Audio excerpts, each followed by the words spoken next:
wabarakatuh. Halo anak-anak, apa kabar semuanya? Kali ini Ibu akan membawakan sebuah pematerian mengenai sesuatu yang dekat dengan kehidupan kita, yaitu mengenai unsur-unsur cuaca dan iklim. Nah, tujuan pembelajaran kali ini adalah untuk memahami apa itu pengertian cuaca dan iklim, serta mengenali unsur-unsurnya, membedakan keduanya. Nah, sebelumnya, anak-anak, kalian pernah nggak lagi jalan terus tiba-tiba hujan deras? Padahal tadi pagi itu panas banget. Atau kalian merasa nggak bahwa akhir-akhir ini cuaca sangat tidak menentu? Paginya bisa cerah, siangnya hujan, sorenya cerah lagi. Nah, itu semua tidak terjadi secara kebetulan. Ada unsur-unsur cuaca dan iklim yang mempengaruhi setiap harinya. Dan kalian bakal kaget banget seberapa rumit unsur-unsur cuaca dan iklim bekerja buat menentukan hari kalian cerah atau mendung. Atau kalian pernah gak sih penasaran kenapa tempat tinggal kalian bisa beda banget cuacanya sama teman kalian yang ada di daerah lain? Nah, tenang. Pembelajaran kali ini kita bakal kupas semua dengan santai, gampang dipahami, dan seru pastinya. Nah, semua itu ada hubungannya dengan materi iklim dan cuaca. Nah, jadi sebelum kita bahas lebih lanjut, yuk kita coba pahami dulu apa itu cuaca dan iklim. Apa itu cuaca? Cuaca ialah keadaan udara di atmosfer pada waktu dan tempat yang relatif kecil, tertentu yang sifatnya tidak menentu dan berubah-ubah. Jadi, simpelnya, cuaca itu kondisi udara dalam waktu singkat di suatu tempat. Misalnya, kita melihat langit pada pagi hari itu cerah, tiba-tiba pada siang hari turun hujan deras. Nah, itu cuaca, sangat mudah berubah dan tidak stabil. Sementara itu, iklim ialah kondisi cuaca rata-rata yang terjadi di suatu wilayah, relatif luas dalam jangka waktu yang panjang. Jadi, iklim itu adalah pola cuaca jangka panjang di wilayah yang luas. Misalnya, Indonesia itu memiliki iklim tropis, maka suhu kita cenderung panas dan lembab sepanjang tahunnya.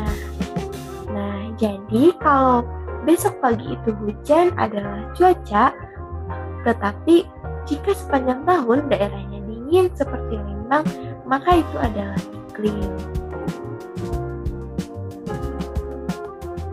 Nah, atau gampangnya begini, cuaca itu sama dengan mood harian kita anak-anak. Pagi bisa senang, siangnya murung, malamnya senang lagi. Jadi, cuaca itu gampang berubah-ubah seperti mood harian kita. Setiap harinya yang gampang berubah-ubah. Sementara iklim itu lebih stabil, sama dengan kepribadian kita, nggak gampang berubah dalam waktu singkat. Misalnya, kalian itu dewasa, pemaaf, rajin, atau pemarah. Lalu selanjutnya, nah di sini sudah ada tabel mengenai perbedaan cuaca dan iklim. Yang pertama, dari segi waktu. Cuaca itu bersifat sementara, bisa berubah dalam hitungan jam, hari, bahkan mingguan. Sementara iklim itu lebih stabil, karena jangka waktunya bisa puluhan, ratusan, bahkan ribuan tahun. Nah, sementara yang kedua, dilihat dari sifatnya. Bagaimana sih? Cuaca itu sering banget berubah-ubah. Hari ini panas, besok bisa hujan badai, atau nanti bisa menyebabkan banjir. Nah, sementara iklim itu lebih stabil. Kalau suatu daerah mempunyai iklim tropis, maka di sepanjang tahun bakal terasa lembab dan panas. Lalu contohnya cuaca, biasanya kalian itu bilang begini, di sekolah hari ini mendung banget ya, kok panas banget ya upacara hari ini. Nah, itu cuaca. Kalau iklim biasanya itu ada hubungannya dengan wilayah yang luas. Atau kata-katanya seperti Indonesia itu punya iklim tropis, beda ya dengan Eropa yang memiliki iklim subtropis. Lalu yang keempat adalah wilayah terjadinya. kalau cuaca terjadi di wilayah yang kecil, kayak desa, kota, atau sekitar sekolah. Sedangkan iklim itu mencakup wilayah yang luas, seperti negara atau bahkan benua. Lalu ada faktor pembentuknya. Apa sih yang mempengaruhinya? Nah, jika cuaca ini dipengaruhi oleh suhu, kelembaban, angin, tekanan, dan udara di wilayah tersebut. Sementara iklim ini lebih kompleks, ditentukan oleh letak geografis, ketinggian, dan jarak dari laut. Nah, jadi setelah kita pahami perbedaan antara cuaca dan iklim, sekarang kita akan masuk ke unsur-unsur yang membentuk keduanya. Jadi, apa sih yang mempengaruhi kondisi cuaca dan iklim di suatu daerah? Yuk kita bahas satu persatu. Yang pertama ada radiasi matahari. Seperti yang kita ketahui, radiasi matahari adalah sumber utama energi bagi bumi. Cahaya dan panas dari matahari mempengaruhi suhu udara, pembentukan awan, serta pola angin dan curah hujan. Makanya wilayah yang sering mendapat sinar matahari seperti daerah tropis itu cenderung lebih panas dibandingkan dengan wilayah kutub. Yang kedua adalah tekanan udara. Tekanan udara ini adalah berat dari massa udara yang menekan ke permukaan bumi. Tekanan ini bisa berubah tergantung ketinggian dan suhu udaranya. Semakin tinggi suatu tempat, maka semakin rendah tekanan udaranya atau terasa makin dingin.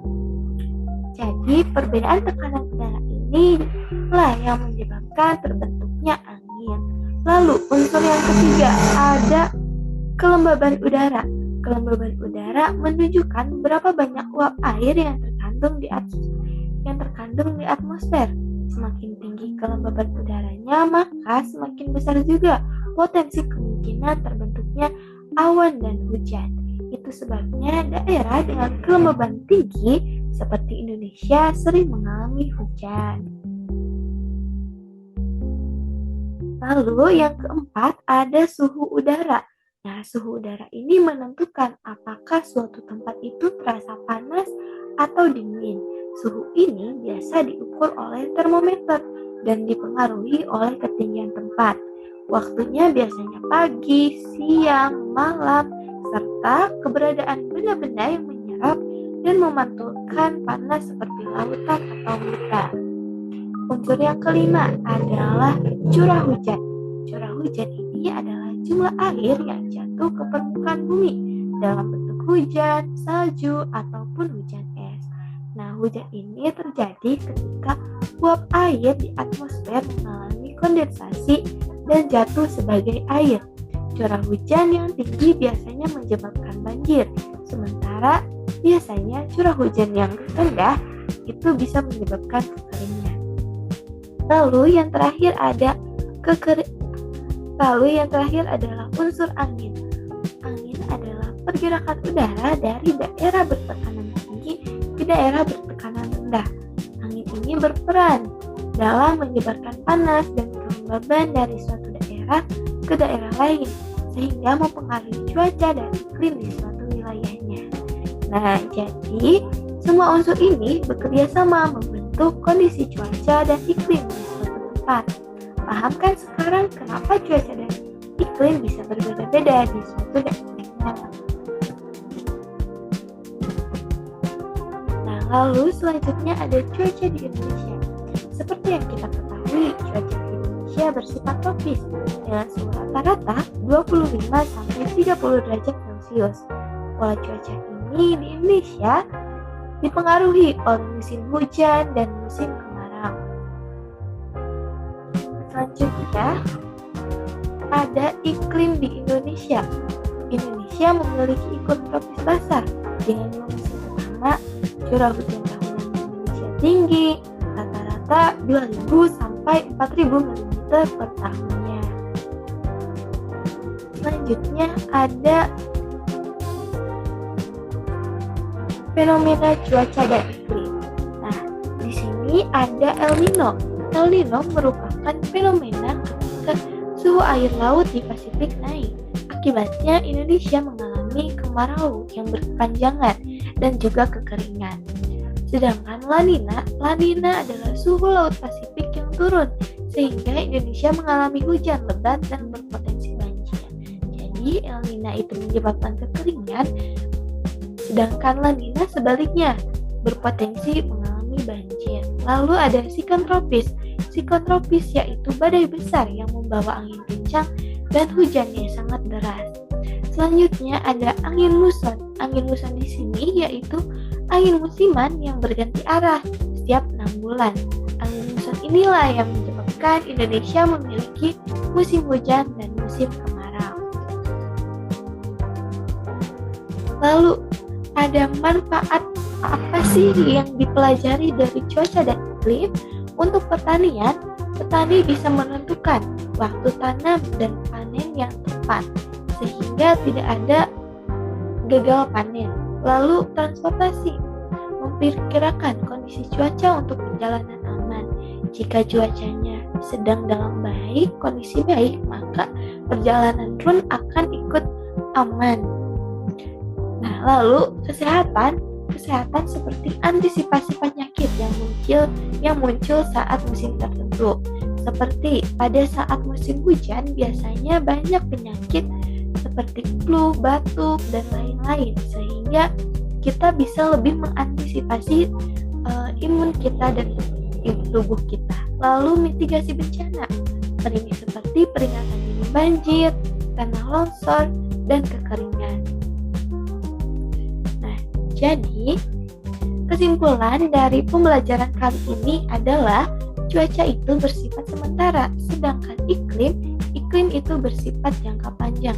Keduanya memiliki dampak pada aktivitas manusia dan lingkungan. Baik, mungkin sekian pembelajaran dari Ibu pada kali ini. Sampai berjumpa di pembelajaran berikutnya. Wassalamualaikum warahmatullahi wabarakatuh.